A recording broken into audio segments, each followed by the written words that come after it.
Hi everyone, welcome back to the channel. Today I'm going to show you how to connect Gemini AI with your favorite Google apps and services. This is super useful because once Gemini is connected, it can give you more personalized, smarter and faster results all in one place. First, just open your Gemini and then just log in using your Google account. Next, just click on settings, this one, and then just choose apps.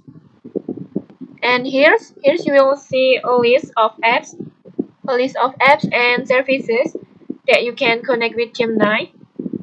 Now all you need to do is just toggle on the apps that you want to Gemini to use. For example, you can connect with GitHub. Just toggle it on and then Gemini can help you understand code, summarize pull requests, and even suggest improvements. This is great for developers who want AI-powered insights right inside their workflow. And then you can also connect the Gemini with Google Workspace. It will link apps. It will connect with apps like Gmail, Google Calendar, Google Docs, Google Drive, Keep, and Tasks.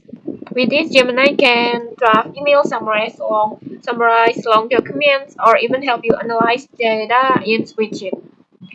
And then you can also connect Gemini with another Google services like Google Flights, Google Hotels, Google Maps. That it can help you plan trips, find the best routes, or just organize your travel faster.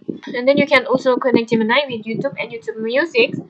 That it can recommend videos or playlists based on your interests, and it can also summarize long YouTube videos and even help you discover new content. And okay, that's it. Just by connecting your apps, you will unlock the full power of Gemini, just making it a true personal assistant across work, travel, and entertainment. Okay, if you found this helpful, don't forget to like, comment, and subscribe for more tutorials. Thanks for watching and see you.